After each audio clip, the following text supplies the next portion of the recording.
Did you know? In just 1 year, South Korea's chip exports to China dropped by a staggering 31%. Behind that number lies a silent tech war that's quietly rewriting the global map.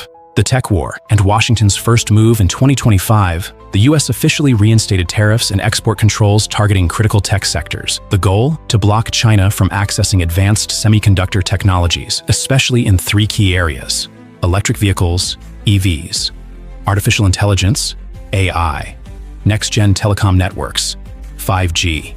Why is the US doing this?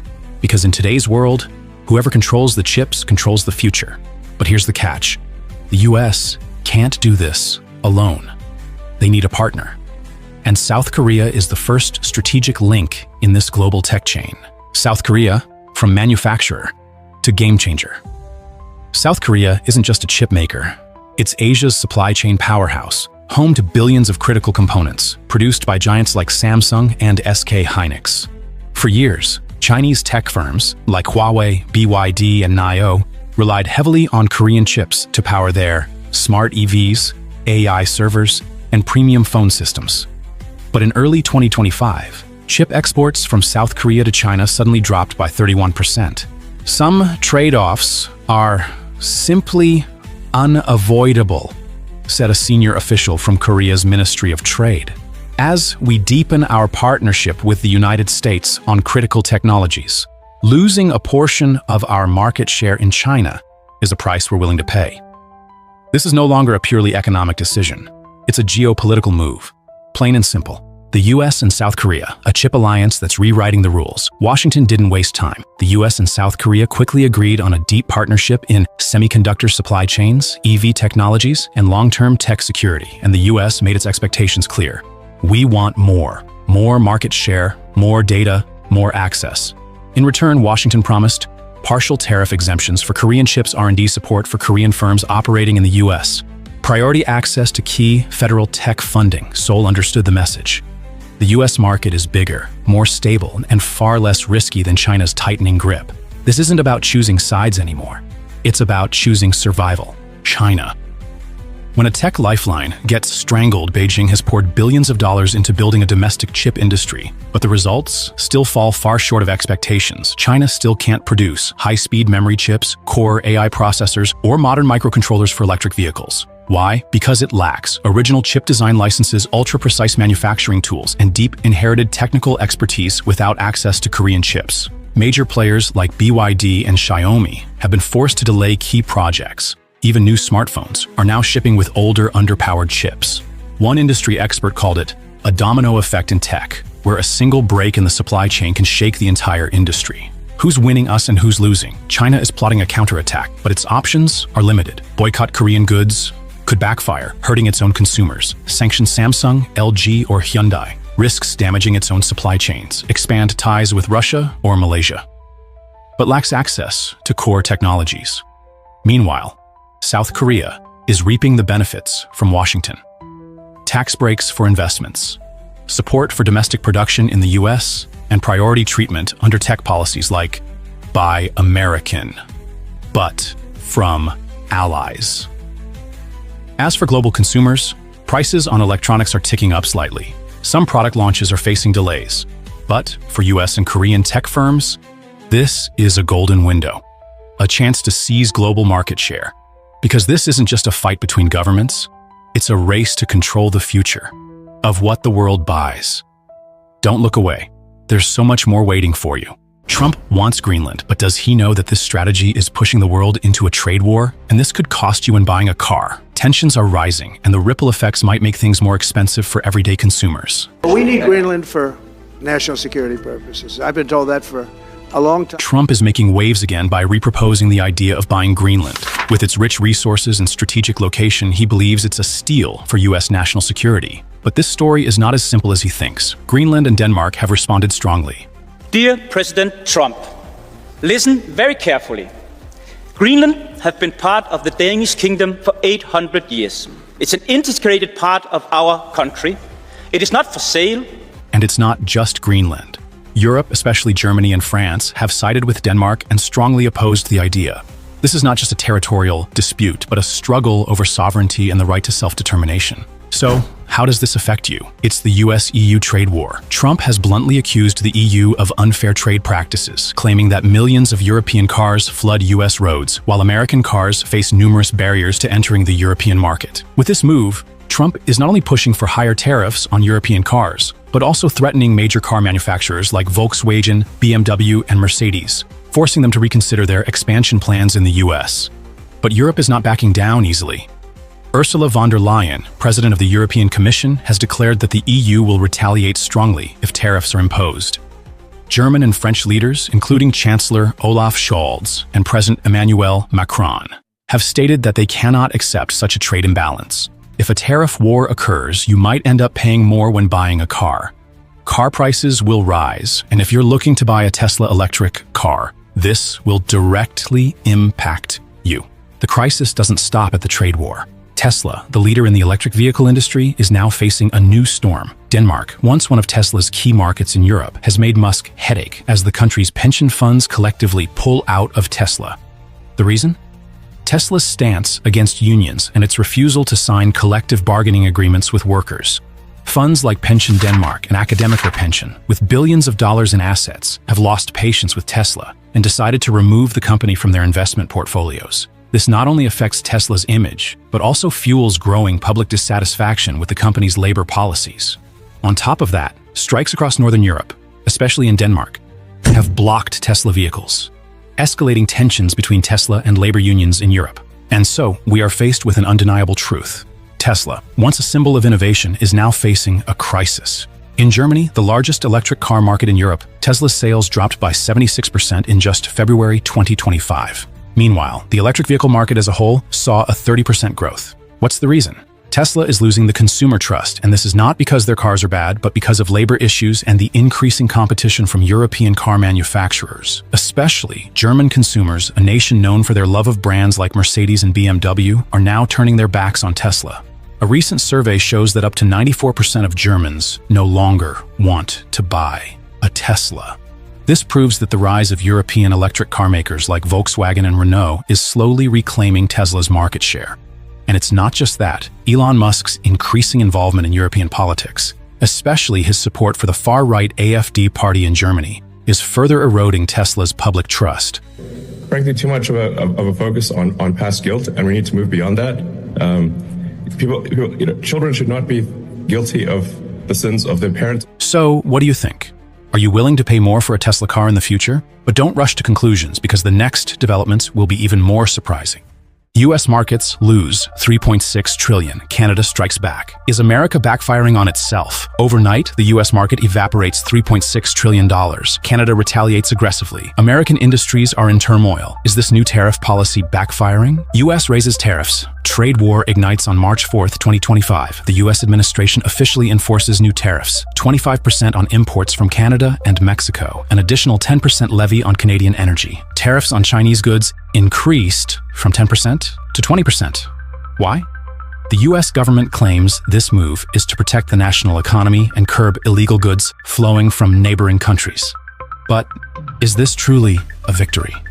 Within hours of the tariff policy taking effect, Canada strikes back. Prime Minister Justin Trudeau declares, if the U.S. imposes tariffs, Canada will retaliate immediately. And that's exactly what happened. Canada slaps a 25% tariff on $155 billion worth of U.S. goods, targeting key economic sectors. $30 billion taxed immediately, the remaining $125 billion to follow in 21 days. This is Canada's strongest trade response in history against the U.S. Canadian provinces fight back. Ontario. Doug Ford. Energy retaliation 25% tariff on electricity exports to the U.S., impacting 1.5 million homes in New York, Michigan, and Minnesota. Warning: complete power cutoff if tariffs remain in place by April. $100 million contract with Elon Musk's Starlink canceled. Nova Scotia. Tim Houston. Blocking U.S. trade. Doubles toll fees for U.S. trucks crossing the province. Removes all American liquor from Nova Scotia Liquor Corporation shelves. Bans U.S. companies from bidding on government contracts. Alberta. Danielle Smith. Market diversion. Accuses the U.S. of sabotaging trade agreements. Declares reduced reliance on the U.S. expanding exports to Europe and Asia. urges government investment in domestic military and manufacturing industries to break dependence on the U.S. Manitoba, Wab Kinyu, targeting consumer goods, bans American liquor from all Manitoba Liquor Mart stores, dealing a blow to the U.S. alcohol industry. Newfoundland and Labrador, Andrew Furey, cutting business ties, reevaluating all procurement contracts with U.S. businesses, shifting trade focus to Europe, decreasing reliance on the U.S. Canada has never retaliated with such unified force before. U.S. financial markets crash. Within days of the U.S.-Canada tariff war escalating, the American financial markets collapse. Dow Jones plummets nearly 800 points, one of the biggest drops this year. S&P 500 and NASDAQ decline by 2%, entering correction territory. $3.6 trillion wiped out from the market, sending shockwaves through Wall Street. Industries hit the hardest.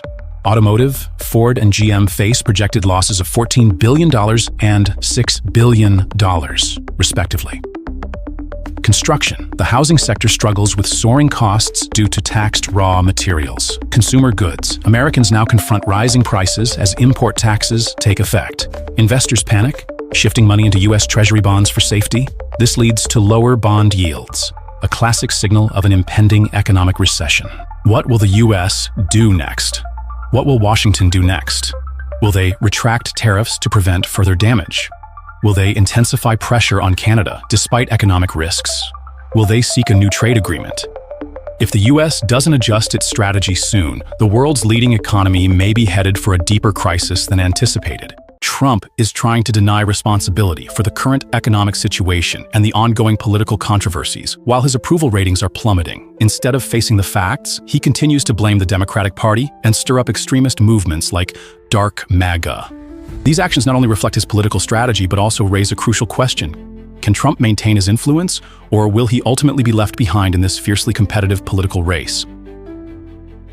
This is an issue Trump can't avoid: the economy. Unemployment soared, millions lost their jobs, and businesses large and small were forced to shut down. When looking at the facts, Trump can't continue claiming to be the greatest operator in the face of this. But instead of taking responsibility for the economic crisis that the U.S. faced, he shifts the blame to external factors. He says it's all due to the poor management of the Democratic Party and insists that the hardships people are facing have nothing to do with his policies. Furthermore, Trump's policies, such as tax cuts for large corporations and the wealthy, did not have a significant impact on the working class, where unemployment rates remained high. In reality, his policies primarily benefited the wealthy, while regular Americans struggled. Yet, Trump insists that all the failures are the result of poor management by his political opponents, and none of it is his fault. Could the truth be so clear that it cannot be denied? Despite the decreasing approval ratings, Trump relentlessly seeks financial support, and recently he sent emails urging his supporters to donate to his campaign. In these emails, he not only asks for financial support, but also intensifies his accusations against the Democratic Party, claiming they are threatening the freedom of the country and its citizens. But interestingly, Trump doesn't stop there. He links this situation to the extremist movement he calls Dark MAGA, which he says is fighting for America. Trump argues that this movement represents the fight against control by the elites and socialists who seek to undermine America. He urges his supporters to donate to his campaign to support this fight against censorship and the hostility of Democratic politicians. Predictably, Trump continues using fear and dissatisfaction to reinforce his campaign, with the goal of maintaining power and support among conservative voters. The Dark MAGA movement is not a new concept, but recently, Trump has emphasized its importance. However, when looking deeper into the nature of this movement, many people begin to worry about its potential negative consequences for American politics. Dark MAGA is a call for hardcore conservatives who want to escape the influence of the Democratic Party and restore a more powerful and independent image of America. Trump encourages his supporters to join this movement, stating that only through Dark MAGA can America be saved from the left-wing policies he believes are ruining the country. However, many fear that these calls will only deepen divisions within the U.S., making it harder than ever to find common ground. Trump frames this as a necessary fight, but some critics argue it will further polarize the nation, making it even more difficult to achieve unity. Will this radical movement be the solution to the country's issues, or will it lead to even more destruction? The truth is, as more of his policies fail and more political scandals emerge, Trump's supporters are slowly realizing that he's not the savior they once believed him to be. Polls show a significant drop in support from key voter groups, including independents and women voters. This decline is not just impacting Trump's political career, but also signals that voters are becoming disillusioned with the divisive strategies Trump has been using. Despite this, Trump continues to blame the Democratic Party and relentlessly pushes extremist ideologies, hoping to maintain support from the far right. But is this strategy really enough to keep him in the political game, or will it eventually backfire, leaving him behind? Once a powerful symbol of the MAGA movement, Donald Trump and his allies are now facing a wave of backlash across the United States and even in Canada. From Texas, a Republican stronghold, to Toronto, where a crowd erupted in boos during the U.S. national anthem. The anger is growing. Have people turned their backs on Trump, or is this just a temporary reaction? In Texas, where Trump previously won by a landslide, something unusual happened. At a town hall meeting for Congressman Keith Self, a loyal MAGA member, the crowd erupted in boos and furious protests. As a Republican representative in Texas' 3rd Congressional District, where Trump holds a plus 30-point advantage over Democrats, Keith Self was expected to receive strong support. Instead, he was attacked by his own voters at the event. The crowd chanted, "Do your job, do your job," expressing their deep frustration with MAGA policies. This raises a crucial question. If even Trump's most loyal supporters are turning against him, can he maintain his political stronghold? It's not just Americans. Canadians are furious too. At a WWE event in Toronto, as the U.S. national anthem played, the crowd erupted. Why? Because of Trump's aggressive policies against Canada, threatening to annex Canada, a shocking and unacceptable idea, imposing steep tariffs on Canadian goods, severely damaging the country's economy. Canadians have started boycotting American products and limiting travel to the U.S. as a way to protest Trump's administration. This marks a serious breakdown in U.S.-Canada relations, once considered one of the strongest alliances in the world. If Trump continues down this path, not only Canada, but the entire world may turn against him. While protests against Trump grow louder, America is facing an economic and social crisis. But what is Trump doing? Not holding emergency meetings, not implementing solutions. Instead, he's playing golf. Images of Trump relaxing on the golf course while America's struggles have sparked widespread public outrage. Living costs are skyrocketing. Inflation continues to burden the middle class and working Americans. Protests against budget cuts are erupting across the country. Yet Trump remains detached from reality, as if nothing is happening. Is this how a leader should act during a national crisis? While everyday Americans struggle, Trump's new budget plan delivers massive tax cuts to the wealthy, while slashing essential services for the most vulnerable. Medicaid cuts. Trump slashes $880 billion from Medicaid, leaving millions without medical care. Hospitals in rural areas may shut down. Prescription drug prices will soar. Elderly, disabled, and low-income families suffer the most. Education crisis. A $400 billion cut to public schools and student aid means fewer teachers, larger class sizes, higher tuition, making college unaffordable. Special education and low-income schools lose critical funding. Farmers struggle. Food prices rise. With $300 billion in cuts to farm assistance, small farms face bankruptcy. Food shortages and higher grocery prices. Big corporations take over agriculture. Billionaires get richer. While Americans suffer, Trump's plan delivers trillions in tax breaks to the ultra-wealthy. The top 1% saves billions. Corporations get richer while worker wages stay low. Fewer regulations mean more corporate greed and pollution. Who really wins? Not workers, students, farmers, or seniors, but the wealthy elite. Trump sells this budget as economic reform, but in reality, it's a direct attack on the middle and working class. How much longer will Americans keep paying the price?